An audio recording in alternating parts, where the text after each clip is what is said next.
The conversation I've had this morning with Prime Minister Cornell paints a brighter future, because between me and him and our security people, we believe the situation in Haiti is winnable. And we are asking the international community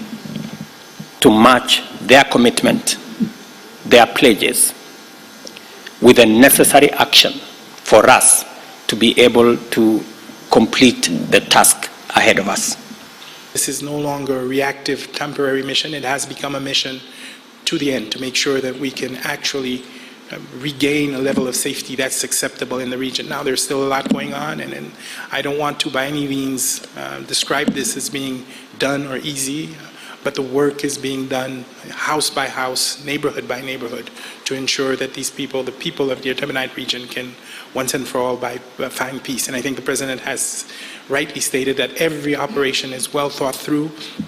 with the Kenyan team on the ground and the police force to ensure the greatest amount of security for the troops that will engage in these different combats. Now, obviously, this always comes with a level of risk, but we're confident that we do everything we can every time